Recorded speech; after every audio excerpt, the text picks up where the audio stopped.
Alors, bienvenue dans Le Réveil sonne. J'ai envie de revenir sur le recrutement.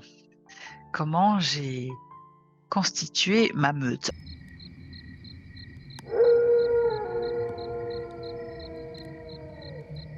Là, j'arrive sur un événement, je viens de perdre 2 personnes, de la meute et donc j'avais envie de vous partager ça, de ce que j'avais conscientisé avec le départ de ces 2 personnes. Elles sont pas parties en même temps, mais simultanément, de manière assez rapprochée. Alors pour mémoire, j'étais venue vous faire dans la genèse de ma dream team, la je vous avais raconté la manière dont j'avais recruté, en fait, en vous expliquant que justement je n'avais pas recruté, qu'on s'était reconnus. Donc ça s'était fait, par une reconnaissance de valeurs, de circonstances déjà, j'ai plutôt envie de dire ça comme ça. Après avoir lancé un projet, j'avais finalement sur un groupe de 12, une douzaine de personnes, j'avais gardé finalement, 3 personnes et ensuite, en fait, avec les projets, on s'était reconnus des valeurs communes. Voilà. Il y avait comme une évidence, en fait et finalement, ce que ça m'occasionne aujourd'hui, c'est de me dire que c'est bien de le faire à l'intuition, à la reconnaissance, à l'évidence. Je garde ça et ça, c'est un socle pour moi qui est important, mais c'est pas suffisant. En fait, c'est important d'aller au-delà de ça. Ça, pour moi, une bonne base de départ parce que c'est censé augurer, bien sûr, d'une fluidité dans les échanges, d'une reconnaissance de valeurs communes, donc du coup, d'être assez à l'aise. En quoi c'est important d'avoir ça? On s'est reconnus sur la vision. C'est-à-dire qu'on avait c'est des personnes qui m'ont dit rêver sur la vision que je leur avais partagée, être embarqué sur le projet, être, voilà, avoir envie d'y aller et ça, c'est essentiel et en même temps, c'est un petit peu ce qui a coûté parce que de ce que j'ai compris, c'est que du coup, on s'est laissé embarquer par le rêve et puis après il y a eu une réalité qui était finalement pas éloignée de ce rêve, mais qui comportait des étapes, un chemin à parcourir et une manière d'y aller, qui allait peut-être être un peu moins idyllique par rapport à ce qu'on avait imaginé. Voilà, c'est le 1er constat. Deuxièmement,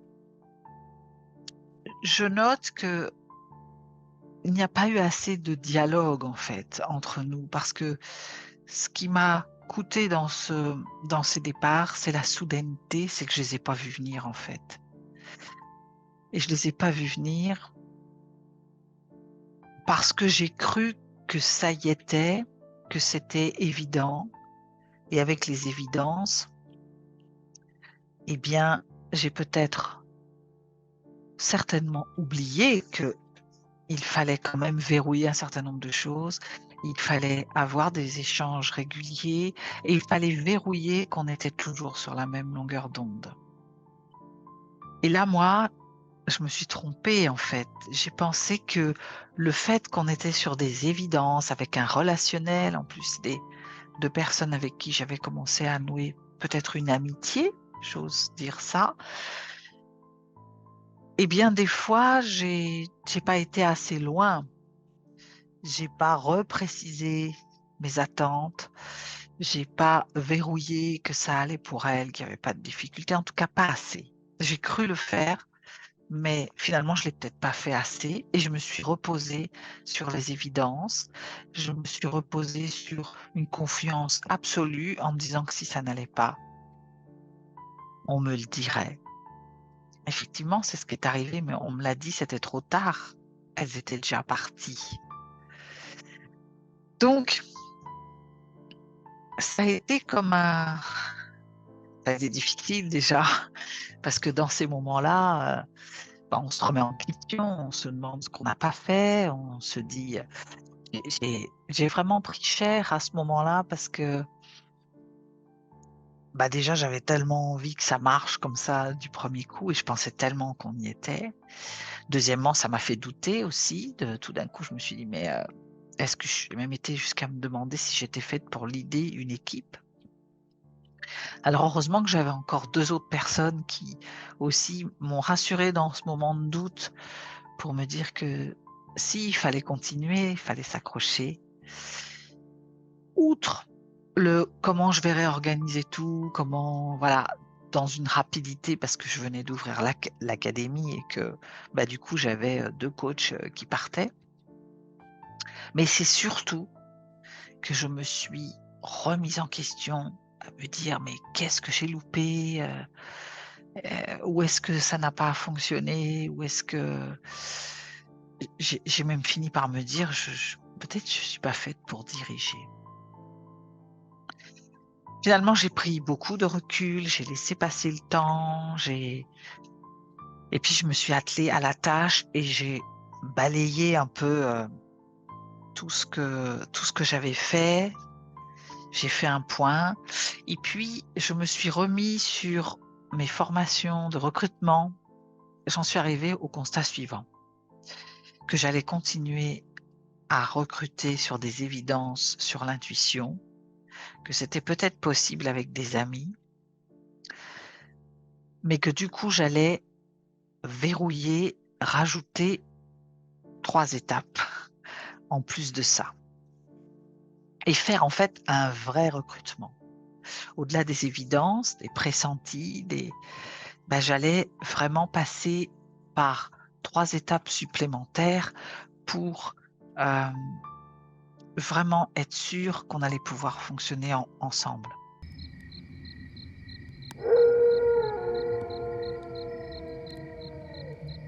Première chose, j'ai comme un espèce de tamis dans lequel j'allais filtrer, un certain nombre de critères, en fait.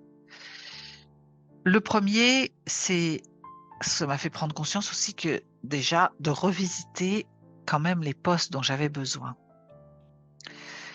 Là, je me suis rendu compte sur le coup, après un gros moment de panique en me disant: «Mais oh, je perds 2 coachs», tout ça. Finalement, je me suis rendu compte que, bon, ils allaient manquer dans leur spécificité évidemment, mais que j'allais pouvoir pallier. Finalement, j'ai pallié puisque l'académie, s'est ouverte sans ces 2 coachs-là. Mais ça m'a permis de revoir les priorités et de de plutôt déléguer, bah, pas forcément ces postes-là, en fait. Le coaching, c'est quelque chose que j'adore, c'est là où j'ai ma zone de génie et que ce qui était important de déléguer, c'était peut-être d'autres tâches sur lesquelles j'étais peut-être moins bonne, où je me faisais moins plaisir et que c'était plus important d'aller chercher ces postes-là. Donc de garder cette histoire de reconnaissance d'évidence, mais déjà sur d'autres postes. Donc il y a déjà clarifier mes priorités. Deuxièmement, l'attitude, c'est-à-dire finalement, je me suis rendu compte que comprendre la vision, c'est bien, être sur les mêmes valeurs, a priori, c'est bien, mais je dis souvent, ce qui est important, c'est d'incarner ces valeurs et c'est d'être aligné avec qui l'on est et ce qu'on dit qu'on va faire, on le fait. Et que, bah, peut-être j'avais pas assez verrouillé cet aspect-là et que maintenant j'allais regarder comment en fait la personne incarnait nos soi-disant valeurs partagées et verrouiller mieux ça. Et troisièmement, de faire un vrai entretien de recrutement, même avec une reconnaissance, même avec des amis, même avec des évidences, et ben, j'allais aller verrouiller ça avec un entretien pendant lequel, ben, on allait rebalayer ça, peut-être se dire les attentes de chacune des parties, voir s'il y avait des questions et surtout verrouiller avec la personne ce qu'elle avait compris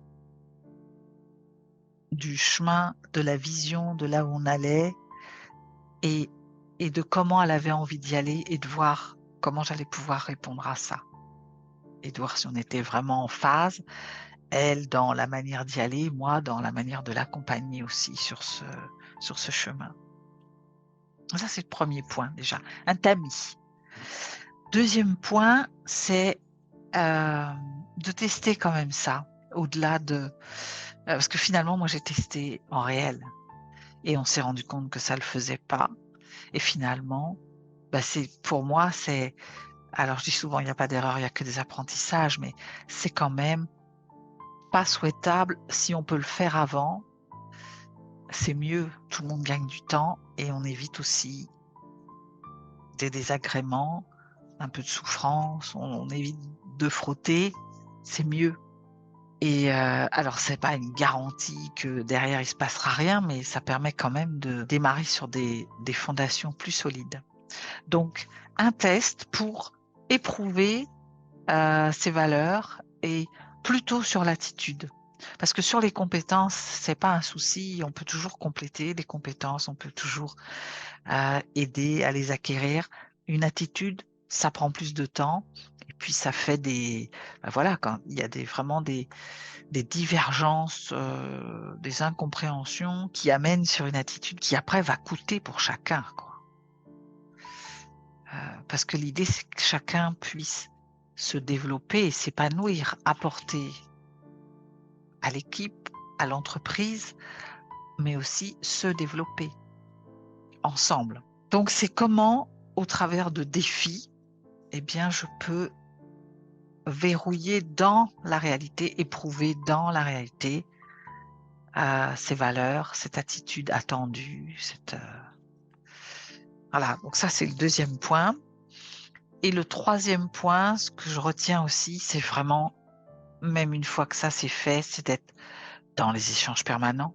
Ne pas considérer que puisqu'on est sur la même longueur d'onde, on va se comprendre, mais vraiment être en quitte à être un peu en sursollicitation même, verrouiller à chaque fois, qu'on s'est bien compris, que c'est OK et puis voir si c'est pas OK, qu'on puisse voir comment est-ce qu'on redresse la barre, comment est-ce qu'on garde le cap, comment est-ce que je peux t'aider à garder le cap, comment je réponds à ton questionnement, comment voilà, parce que là, tout d'un coup, bah, je me suis rendu compte sur des notions de quel rôle avait envie de jouer, chacune dans cette entreprise, bah, finalement, même si je l'avais évoqué, même si on avait un peu échangé là-dessus, on n'en avait pas la même vision et qu'il y avait plein d'interrogations et que ces interrogations, elles sont ressorties bien après et du coup de manière, c'était presque un ultimatum. Moi, je me suis sentie,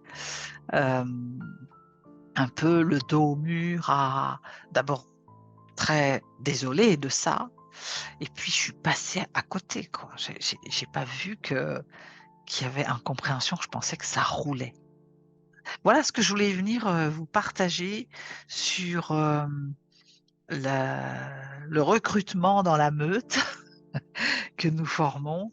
Alors ça a été très apprenant et vraiment je retiens ça, c'est au-delà des évidences, c'est de verrouiller au travers d'étapes bien précises, de verrouiller les valeurs, les critères de ce que j'attends, de verrouiller aussi ce qu'attend la personne, de quoi elle a besoin pour fonctionner. C'est tester ça dans le réel et c'est ensuite garder vraiment une fluidité d'échange et de les provoquer si besoin pour être sûr qu'on est en phase et que quand on l'est pas, on puisse rectifier le cap pour naviguer, avec plus de sérénité. Voilà, donc j'espère que cet épisode vous aura, inspiré. Je reviendrai vous dire comment j'ai, mis en place cette délégation, sur quel poste, voilà et puis je vous donnerai des nouvelles de l'entreprise, de là où on en est. Je vous souhaite une belle semaine et vous dis à très vite.